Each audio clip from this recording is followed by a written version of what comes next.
샬롬 할렐루야. 다섯 번째 기초서 홍만호. 홍만호는 보통 붉은 줄무늬 만호라고 불리는데 이것이 상징하는 영의 마음은 충성입니다. 만일 어떤 분야에서 자신이 맡은 것만 해놓고 손을 뗀다면 충성이라 할 수 없습니다. 자신이 맡은 것 이상을 감당할 때 충성이라 할 수 있지요.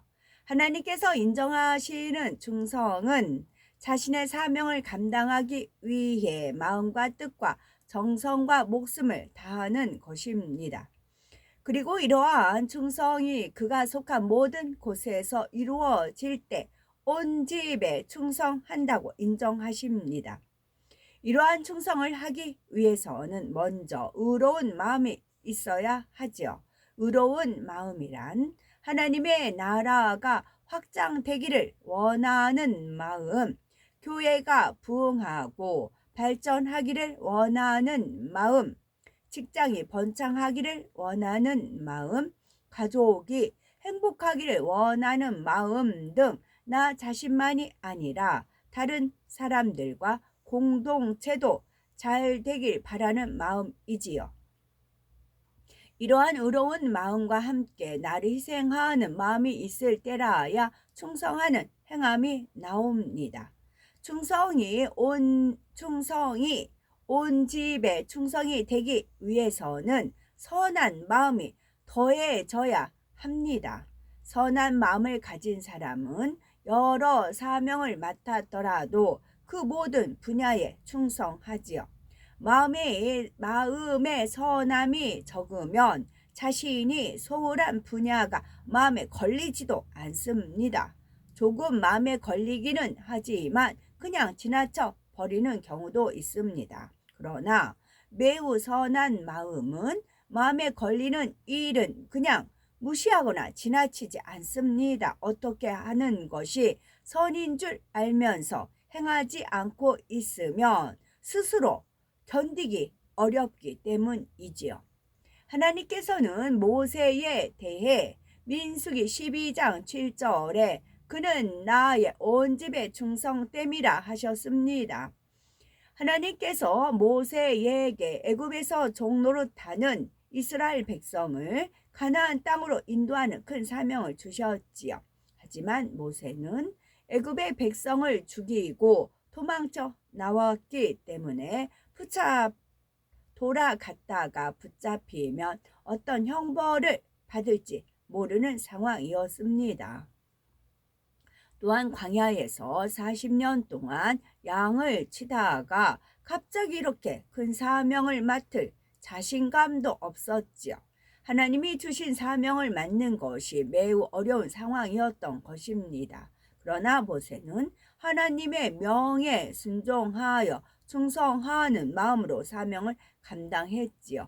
200만 명이 훨씬 넘는 백성들은 마치 철없는 어린아이처럼 툭하면 모세에게 불평했고 때론 대들기도 했습니다. 그럼에도 모세는 끝까지 믿음과 사랑으로 그들을 가나안 땅으로 인도했지요. 한 번은 백성들이 큰 죄를 범하자 하나님께서 그들을 진멸하고 모세의 자손으로 큰 나라를 이루겠다 하셨습니다. 이때 모세는 마치 자신이 잘못한 것과 같이 하나님께 회개하며 용서를 구했고 백성들을 위해 자신의 생명을 담보로 하는 간절한 기도를 올렸습니다. 사명을 감당하기 위해 마음과 뜻과 정성을 다하고 목숨까지 바칠 수 있는 마음이었지요.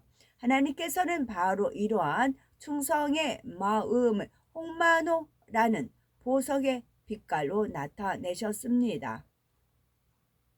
여섯 번째 기초서 홍보석. 홍보석은 홍옥수나 루비처럼 진한 붉은 빛을 나는 보석입니다. 홍보석에 담긴 영적인 의미는 열심과 정성, 그리고 하나님의 나라와 의를 이루기 위한 열정적인 사랑입니다. 홍보석과 같은 뜨거운 열정으로 하나님의 나라에 헌신한 대표적인 성경의 인물은 사도 바울이지요. 사도 바울은 주님을 만난 이후로 그 생명이 끝날 때까지 변함없이 주님을 사랑하는 행함을 보였습니다. 이방인의 사도로 부름받아 1차, 2차, 3차에 걸친 전도 여행을 통해 많은 영혼을 구원하며 여러 교회를 세웠고 로마에서 순교당하던 마지막 순간까지 예수 그리스도를 전했습니다. 사람으로서 견디기 힘든 수많은 고난을 당하는 가운데에서도 사도 바울은 그 길을 택한 것을 한 번도 후회하지 않았지요. 어렵다, 잠시만 쉬고 싶다 생각하지도 않았고 마음이 요동하거나 두려워 떤 적도 없었습니다. 자신보다는 교회와 성도들을 위해 염려할 뿐이었습니다. 영혼 구원에 대한 사도 바울의 뜨거움이 얼마나 컸는지 로마서 9장 3절에 잘 나타나 있는데요. 나의 형제 곧 골욕의 친척을 위하여 내 자신이 저주를 받아 그리스도에게서 끊어질지라도 원하는 바로라 한 것입니다. 여기서 골욕의 친척이란 혈연으로 이루어진 사람들만이 아니라 사도 바울을 핍박하는 유대인들을 포함한 모든 이스라엘 민족을 의미합니다. 하나님께서는 이처럼 주님을 향한 뜨거운 사랑으로 영혼 구원을 위해 열심과 정성을 다하는 마음을 홍보석의 붉은 빛으로 비유하셨습니다. 7번째 기초석 황옥, 새 예루살렘의 성벽에 있는 7번째 기초석은 황옥입니다. 황옥은 영어로 크리솔라이트, 길 감람석이라고 하는데 올리브 빛을 내는 올리빈 감람석도 황옥에 해당이 합니다. 올리브 열매. 황옥이 상징하는 영의 마음은 자비입니다. 자비의 사전적인 의미는 남을 깊이 사랑하고 가엾게 여기는 마음이지요. 그런데 하나님께서 풀어주신 영적인 뜻은 사람으로서는 도저히 이해할 수 없는 사람도 진리 안에서 능히 이해하는 마음, 사람으로서는 용서할 수 없는 사람도 진리 안에서 능히 용서하는 마음입니다. 진리 안에서 이해하고 용서한다는 것은 선으로 이해하고 사랑으로 용서한다는 뜻이지요. 어떤 사람이라도 선으로 이해할 수 있고 사랑으로 포용할 수 있는 마음, 이것이 황옥이 상징하는 자비의 영적인 의미입니다. 이러한 자비가 마음에 임한 사람은 편견이 없습니다. 누구는 이래서 좋고 누구는 저래서 싫다 하지 않습니다. 싫은 사람도 없고 미운 사람도 없습니다. 걸리거나 불편한 사람도 없고 당연히 원수도 없지요. 모든 것을 좋게 생각하려 하기 때문입니다. 그래서 명백히 드러난 큰 죄를 지은 사람을 대할 때도 긍휼히 대합니다. 이처럼 죄는 미워하되 그 사람은 미워하지 않고 오히려 모든 것을 이해해 주며 포용하여 포근히 감싸주는 마음이 바로 자비입니다. 이러한 자비가 가장 크신 분은 예수님이시지요. 예수님께서는 가룟 유다가 자신을 배반하고 팔아넘길 사람이라는 것을 이미 알고 계셨지요. 그렇지만 그를 배척하거나 멀리하지는 않으셨습니다. 마음으로도 싫어하거나 미워하지 않으셨고 끝까지 사랑하는 마음으로 깨닫고 돌이킬 기회를 주셨습니다. 또 예수님께서는 십자가에 못 박히셨을 때에도 오히려 자신을 해치려는 사람을 위해 중보 기도를 하셨습니다. 이와 같이 도무지 용서할 수 없는 사람도 능히 용서하는 마음이 바로 자비입니다. 초대교회 스데반 집사에게도 이 같은 마음이 있었습니다. 악한 사람들의 돌에 맞아 죽어가면서도 그들을 위해 기도했지요. 스데반 집사의 마음에는 어떤 미움도 없었고 오히려 그들을 불쌍히 여기는 자비의 열매가 온전히 맺혀 있었던 것입니다. 하나님께서는 이처럼 아름다운 자비의 마음을 황홀이라는 보석의 빛깔로 나타내셨지요. 여덟 번째 기초성 노곡. 노곡은 영어로는 베릴, 녹주석이라고 하는데 연한 청록색의 보석입니다. 노곡이 상징하는 영의 마음은 하나님 나라와 의를 이루기 위해 범사에 오래 참는 것입니다. 그런데 여기서 말하는 오래 참음이라는 것은 힘들게 억지로 눌러 참는 것이 아닙니다. 하나님께서 우리에게 원하시는 오래 참음은 악이 없고 오직 선만 가득하여 참음이라는 단어 자체도 필요 없는 마음이지요. 그런데 사랑장 고린도전서 13장의 사랑장의 오래 참음은 개인적으로 상대를 사랑하기 위해 참는 것인 반면 성령의 열매 갈라디아서 5장에 나오는 오래 참음은 개인적인 차원을 넘어 하나님의 나라와 의를 이루기 위해 범사에 오래 참는 것입니다. 즉 성령의 열매의 오래 참음이 사랑장의 오래 참음을 포함하는 더 큰 의미의 오래 참음이지요. 노곡에 담긴 오래 참음은 성령의 열매 중의 오래 참음과 같습니다. 이러한 오래 참음은 크게 세 가지로 나눌 수 있는데요. 첫째는 하나님과 우리 사이에 오래 참음이 있고, 둘째는 사람 사이에 오래 참음이 있습니다. 셋째는 자신의 마음을 개조하기 위해 오래 참음이 있습니다. 첫째, 하나님과 우리 사이에 오래 참음이 있는데요. 신실하신 하나님은 한 번 하신 말씀은 반드시 실행하시며 변함이 없으십니다. 따라서 하나님께 어떤 약속을 받았다면 그것이 이루어지기까지 오래 참아야 하지요. 또한 우리 편에서 하나님께 무엇을 구했다면 응답이 올 때까지 오래 참아야 합니다. 하나님께서는 언제 축복을 주어야 가장 좋을지까지도 아시지요. 농부는 좋은 열매를 얻기 위해 잡초를 뽑아주고 해충을 막아주는 등 땀 흘리며 가꾸는 수고를 합니다. 이처럼 우리 편에서도 기도한 것을 하나님께 응답받기 위해 할 일이 있습니다. 믿음, 기쁨, 기도, 감사, 계명, 충성, 사랑이라는 7영의 합당한 분량을 채워야 하지요. 둘째, 사람 사이에 오래 참음이 있습니다. 어떤 상대라도 사랑하기 위해서는 오래 참음이 필요합니다. 상대를 믿어주고 참아주며 잘 될 것을 바라봐 주려면 오래 참아야 하지요. 내가 기대했던 것과 반대로 행동해도 그 모든 것을 견딜 수 있어야 합니다. 이해해주고 감싸주며 용서해주고 양보해주면서 결국 오래 참아야 하는 것이죠. 이해해주고 감싸주며 용서해주고 양보해주려면 결국 오래 참아야 하는 것입니다. 셋째는 자신의 마음을 개조하기 위한 오래 참음이 있습니다. 마음을 개조한다는 것은 마음에서 비진리와 악을 뽑아내고 진리와 선을 심는 것입니다.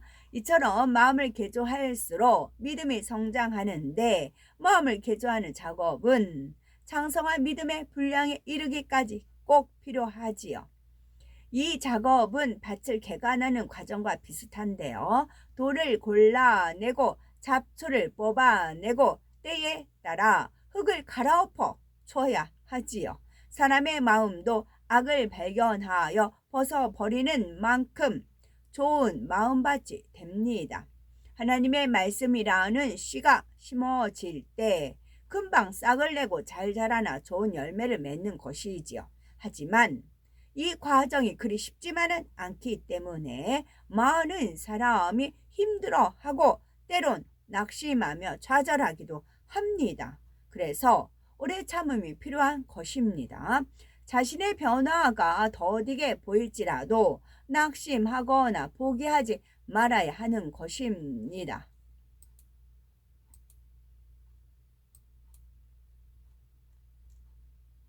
9번째 기초석 다망오.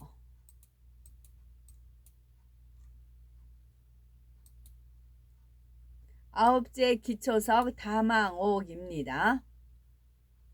다망옥은 토파즈라고 불리는 붉은 오렌지색의 투명한 보석입니다. 이 다망옥이 상징하는 영의 마음은 양선입니다.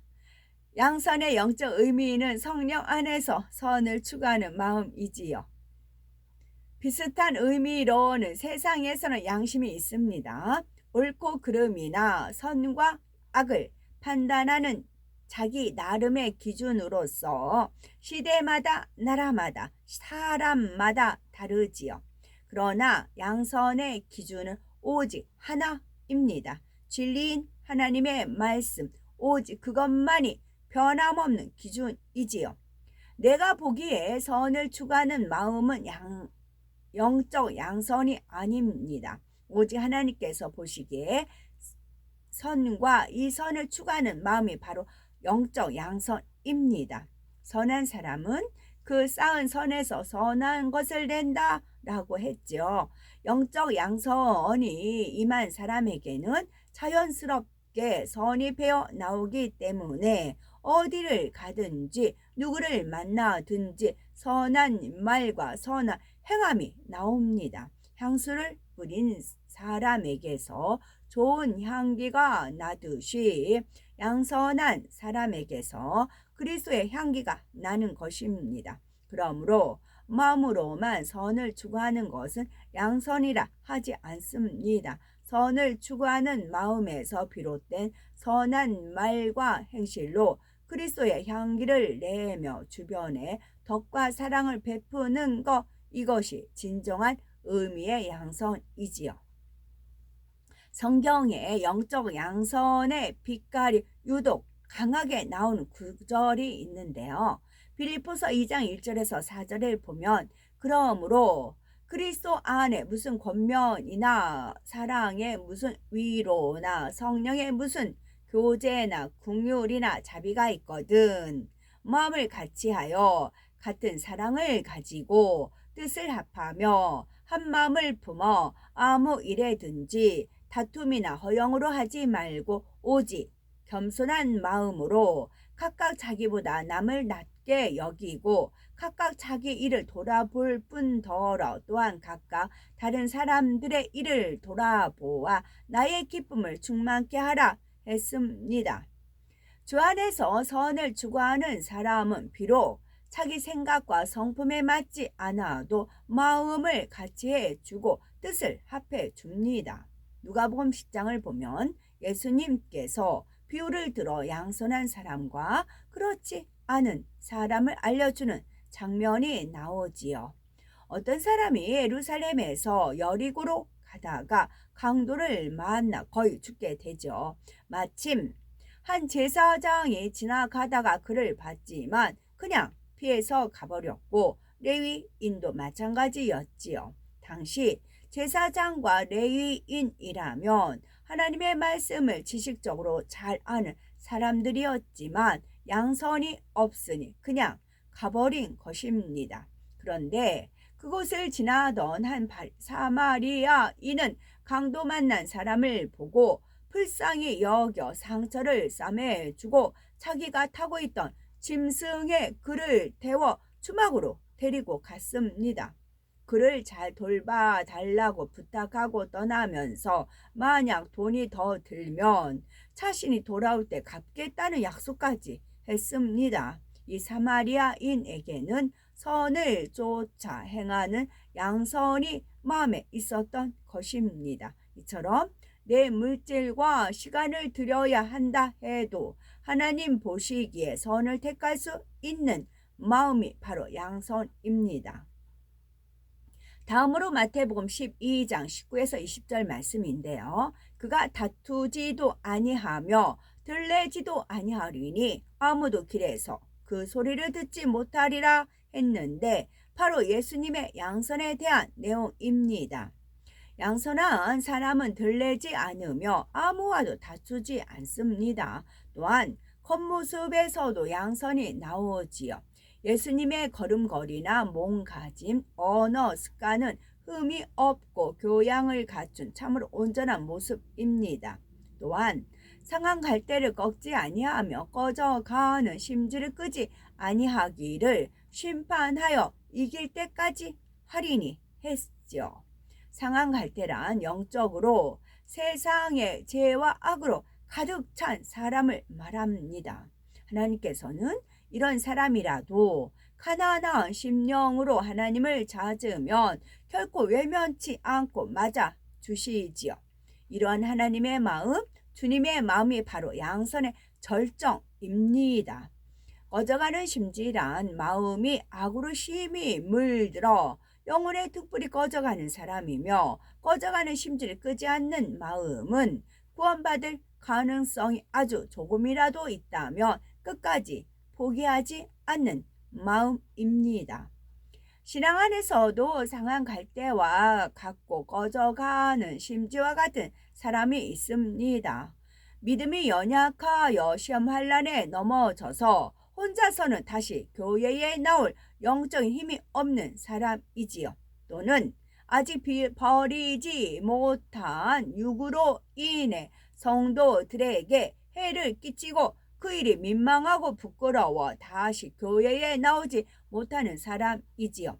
또 신앙 안에서 먼저 되었으나 지금은 영적으로 나중된 사람들 중에 자신도 사랑받고 인정받기 위해 몸부림치는데 잘 안되니 때로는 속상하여 악을 바라는 사람입니다. 진정 양선한 사람이라면 이런 사람의 마음도 헤아리고 품을 줄 알아야 합니다. 흑백을 가리거나 옳고 그름을 논하여 상대를 꺾으려는 것은 양선이 아닙니다. 진실과 사랑으로 선대함으로써 악으로 나오는 사람들의 마음을 녹이고 감동을 주는 것이 진정한 양선입니다. 10번째 기초서 빛이 옥. 빛이 옥은 옥수의 일종으로서 반투명하며 청록색 빛이 나는 보석입니다.